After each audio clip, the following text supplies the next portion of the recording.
Namaste, world raisers. Sabina and Roger here. Yeah, let's dive right back into part number 2 of this wonderful interview with the author of this amazing book, Sri M. I mean, who was it? Dhruva that kind of became a master archer just worshiping a statue, and absolutely, yeah, and then his teacher came along and told him to cut off his thumb eventually. But yeah. And we have in Kerala, we have a beautiful story about the Nambudiri Brahmins of Kerala. Were supposed to be experts in mantras and snake charming and snake poison and so on.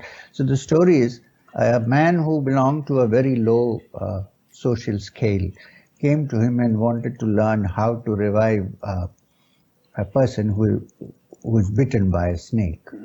So this guy was very upset with him, and he was standing outside and he said, "Hey, Mata Kushmanda," in Malayalam, which means, "Oh, rotten pumpkin." He doesn't know what he's asking for. That kind of thing. This guy, in his innocence, thought that it was a mantra.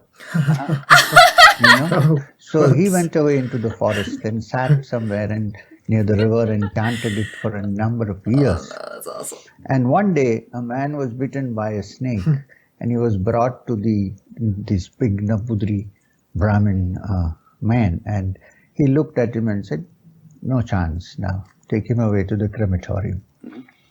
So they were taking him to the crematorium. They had to pass through the side of the river, and this guy was sitting there and chanting, "Rotten pumpkin, rotten pumpkin." He got up and said, "What's wrong?" They said, "There's a man we're taking him to the cremation." He said, "How can it be? Bring him here." And he said, "Rotten pumpkin," and the guy got. That's great. So, you see, faith. Yeah, just energy, awesome. complete, and devotion, dedication. So let's get back to your story. We'll pick it up in your autobiography. So you were the yogi in the Himalayas. You were. Babaji said you made a big mistake rejecting this guy. You need to you do the yogic kriya to leave your body now, and you'll be reborn. And you were reborn as in Kerala in a Muslim family. And at the age of 12 or something, you saw this impressive man standing under a tree in the backyard. 9 years. 9 years. So there was this man who turned out later to be Maheshwar Babaji. Not Sri Guru Babaji, but your teacher, Sri Guru Babaji's student. Yes. And he spoke to you briefly. And what happened at that conversation? You mean when he met me at the age of 9? Yes. Yes. Now, it was in the backyard of our house, under a big jackfruit tree. And the first thing he asked me, I was very frightened in a way. It was a stranger, a very tall, big man standing with matted hair. I've never seen anything like that. So I was very nervous. So the first thing he asked me was, "Do you remember anything?" In Hindi, "Kuch yaad aaya?"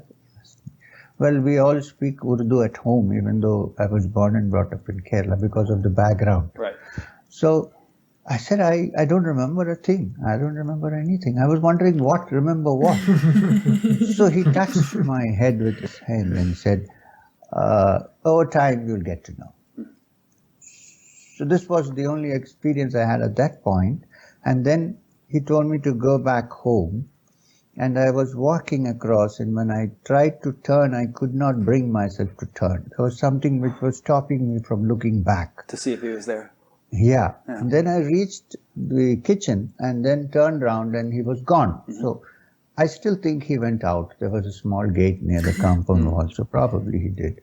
But the thing was, from that day, in the night, middle of the night especially, I used to be kind of woken up from sleep, it's not as if there was a presence, but something woke me up, and I would then lie down and keep looking at my navel in the Nabhi area.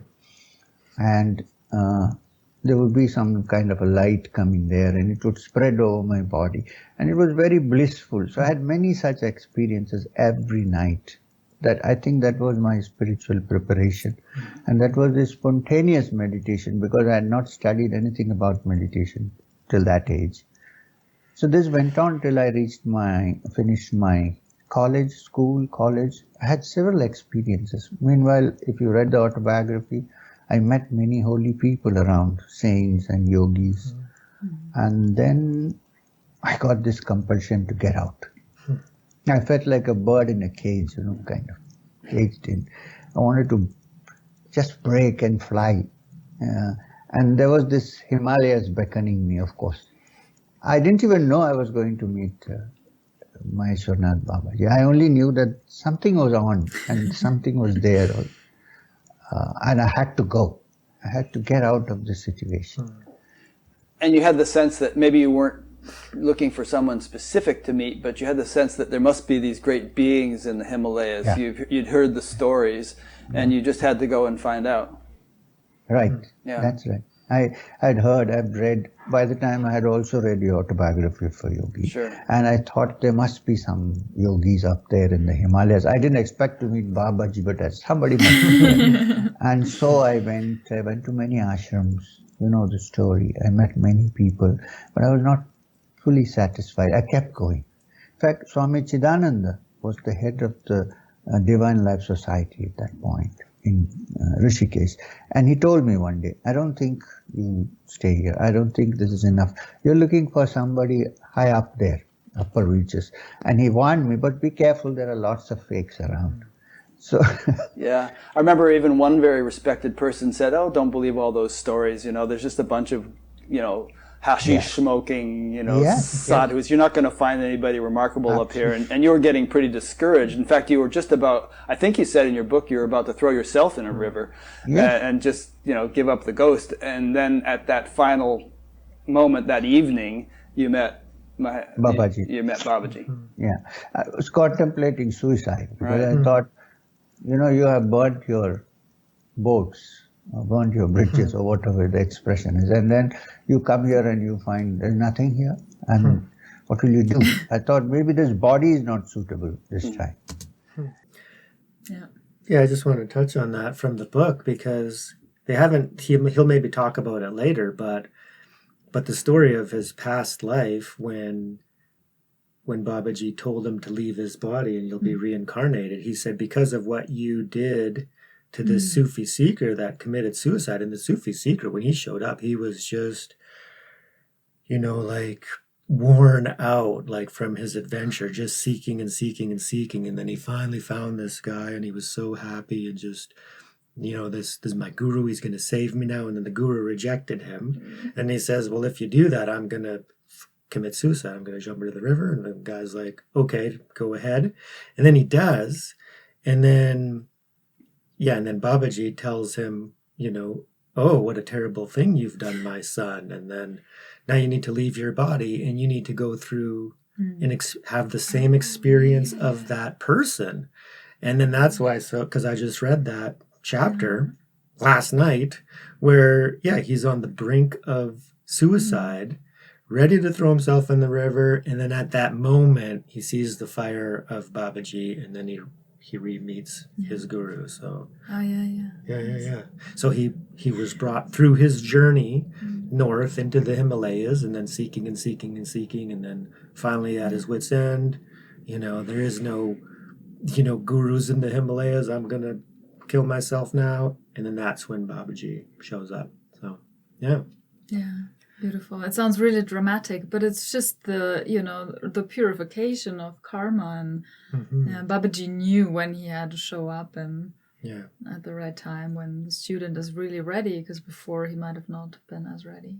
And especially the person who discouraged me was a high up priest in the Badrinath temple, and so I thought he must be knowing, he must be speaking the truth.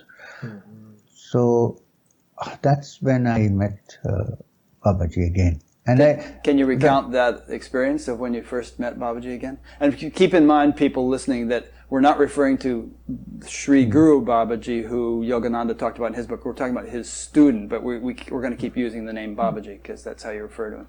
Maheshwarnath Babaji. Yes, but when I say Babaji, I mean him generally. Right. Yeah. So it so happened it was evening time and I had passed the Vyasa Gufa and gone up. So I was coming back. I was looking down at the Alaknanda. The river there is called Alaknanda. It's beating down on the rocks, and I said to myself, half a minute is enough to take your life here if you just jump in. So then it occurred to me, let me go back to the Vyas Gufa, which is a little further down. That's Vyasa's cave? Yeah. Right. And now it's become terrible. The other day somebody went and said, there are hundreds of people there, and there's a priest who has set himself up. There's no way you can sit here. In those days there was nothing, it was just a small cave. So I went back and said, let me meditate for a while before I decide. Something may happen, who knows. So I went back, and before I reached there, as soon as I reached there, I saw a fire in the mouth of the cave. Now, generally sadhus, especially those with the Nath Sampradaya, they have fires always. They're called dhunas. So I thought there must be somebody inside. There's a fire here, because when I went this way, there was nothing. So I slowly edged myself into the cave, and Babaji stood up. The moment he stood up, that image flashed in my mind when I was 9 years old. The same tall person with just a small cloth, matted hair, and that big Rudraksh which was on his neck. It was the same. And then he stood up, and his first words that he said was, "Oh, so you have gone around window shopping and come back to me." I mean, he didn't use these words, right. But he said, "Acha ghum phir kar phir hamare paas pahunch gaye." So I said to him, "Babaji, I don't think I'm going to leave you forever. Believe me." And he laughed and he said, "We'll think about it." In Hindi he said, "Dekha jayega." We'll see. One thing that amazed me about your book, did you keep a diary while you were going through all these adventures? I have not kept a single diary about anything in my life. And yeah, I know. Yeah, it's like this is 40 years ago. You're traveling all around, and you're actually able to remember what you ate for lunch at a particular place. And I couldn't possibly do that. No, I couldn't do it myself. The thing is, when I wrote this book, every time I sat down and wrote a chapter, all the memories would come back to me. The moment I finished, there would be nothing left. Now, if you suddenly ask me about something in the book, I might have forgotten now. Yeah. So I might probably refer back and then tell you, yeah, I did say that. Because it used to come in a flow. And when it was over, I had to put my pen down and shut it up for the day. And sometimes for several days I couldn't write. But when it came, I had to stay up the whole night because it was like a possession kind of. Please don't mistake me, I was not possessed. No, I understand. Yeah, you were just the creative surge that you had to. Yeah. And then all details, which shocked me myself. I was shocked that I could remember, because I'm very bad. My memory is terrible even today. Did you? That explains a lot. Yeah. Yeah, so just to touch on that too. So my understanding is that the infinite field of consciousness, right? It remembers everything. So this is really very much the teachings of Dr. David R. Hawkins, where everything is remembered and everything is stored, right? What they call it your subconscious, or the infinite field itself, which, the subconscious is part of. So everything is there, right? So then, it's difficult for many of us to remember things in the past, but if it was his destiny, and it seems like I haven't gotten to that part in the book yet, but he was told, to write the book from Babaji, told him to. So of course Babaji is involved with that intention, so that knowing that, okay, well, when you sit down to write it, the memories and everything will come back. So, that's really cool. Because Sabina warned me about the amount of detail in the book, right? Like really the first few chapters are really in depth and really specific. And it's like, how did he remember all that stuff? Feel like you were being guided by Babaji, or by, how the idea of a muse that is speaking through you or something? No, it was not as if it was speaking through me, but somewhere somebody was kind of switching on something, and the whole thing came out. Yeah. It was like that. Nice. You know? One thing is that in your book, you went around, you saw many teachers, and you were often being initiated into this Kriya or that thing, and a lot of different instructions and initiations. And I can't imagine that you would actually be able to practice all these things on a regular basis because there were so many of them. So were you just sort of getting a little taste of this and a taste of that, and then you had your main practice that you stuck to? Yeah, but whenever I took, like Sri Vidya was given to me by somebody on instructions from Babaji. So during that period when I was supposed to practice it, I did it fully. I see. I didn't do anything else. I was only doing that. Of course, I had a little bit of my Kriya Yoga for 10-15 minutes, and then I did this. So Babaji's instruction was, when you get something, practice it fully with complete attention. Then don't divert your mind. And then when you have touched something and you know, probably this is where one understands what's happened, then you stop and shift. So when I did one thing, I was only doing that. I was not, drifting around. Yeah. Okay. Good. I want to get into some stories of things you encountered in the Himalayas. Some of them are pretty amazing. And unbelievable. Yeah, might be. Some people might be incredulous, and we're going to get into a few of those. But spoilers. Just want to, before we get into that, I just want to bring up a general question for you. I don't know how tuned in you are to contemporary spiritual teachers and the whole scene, but there are a lot of people coming on who claim to have had an awakening. Personally, I think probably there are many degrees of awakening, and sometimes these proclamations seem kind of ultimate, like I am awakened, and I always feel like there's going to be more. There are even people, there's a whole kind of category of people who say, you're already enlightened. Everybody's already enlightened. All you have to do is accept that and you're done. And whereas I have a much more sort of progressive, incremental understanding of things, that there's a vast range of potential spiritual development, and virtually nobody's done because there's always something more. So I'm kind of interested in the idea of a roadmap of higher consciousness and the, sort of what the range of possibilities is. And I think it would be valuable for people to understand that in general. Firstly, because it's inspiring if you realize what's possible. It's like, whoa, that could be my experience in life. And secondly, because it perhaps might safeguard the path and prevent people from getting sidetracked in things which really don't have that much relevance to higher states of consciousness, but which seem interesting or flashy and so on. And also because, just a final point, just because it would safeguard people from feeling like they're done when, relatively speaking, in terms of what's possible, they might just be getting started. Right. What do you have to say about all that? I think so, myself, in some ways. The great thing about the spiritual field is that it's actually unending. It's not as if you do and say, oh, this is over. It's never over. It's vast. It's like the Milky Way.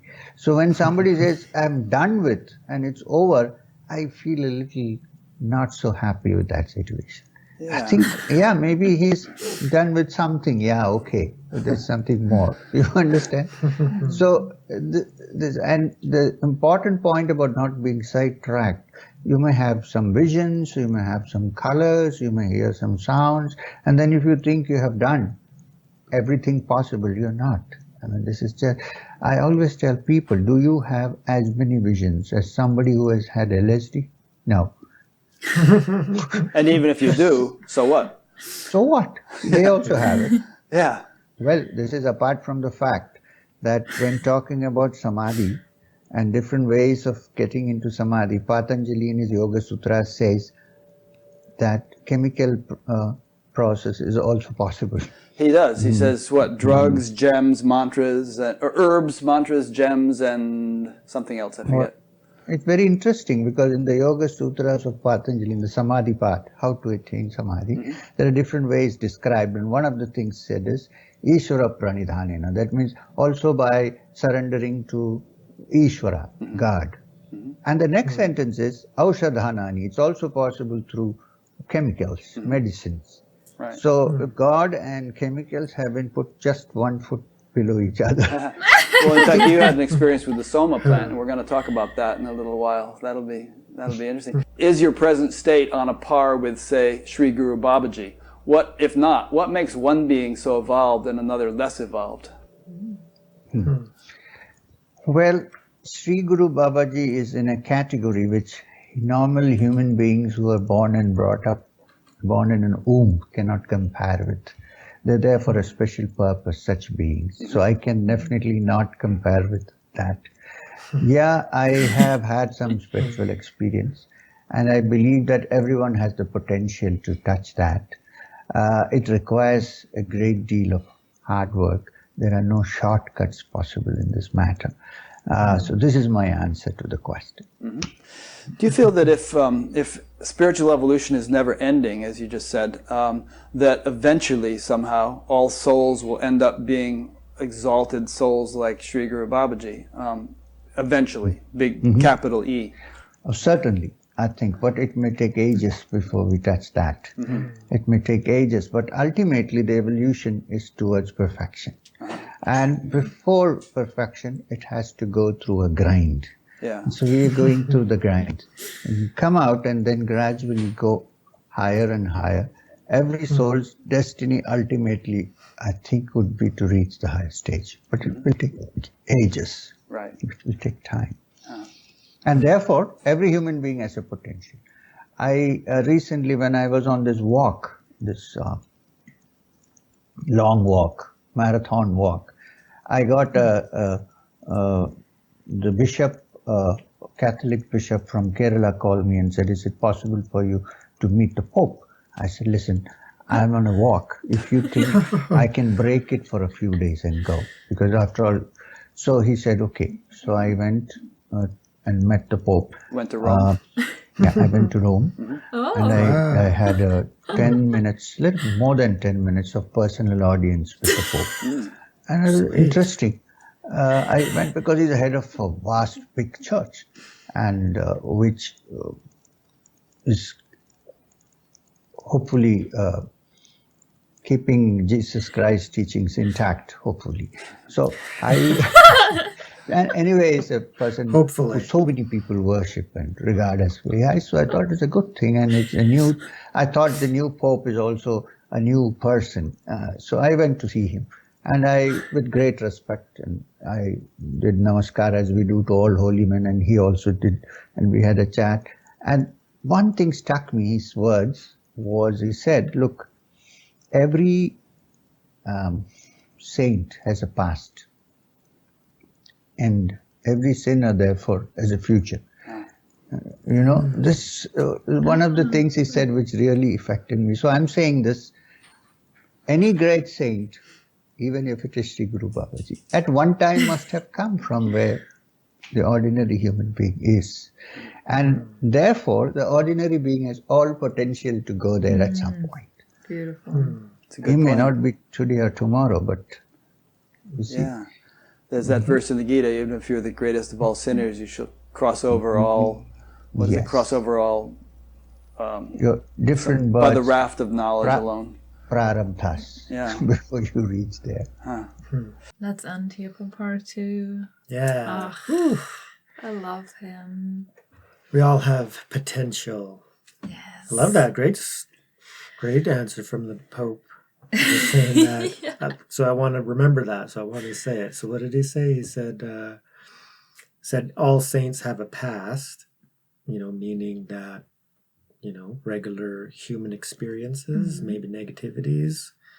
And then all sinners have a future, meaning, we all have that potential. So, that was wonderful. And then keeping Jesus's teachings intact, and that's really important. So I've talked about that before, is that, what did Jesus actually say, right? So those are my favorite passages within the New Testament Bible, or just what Jesus said. What did he say?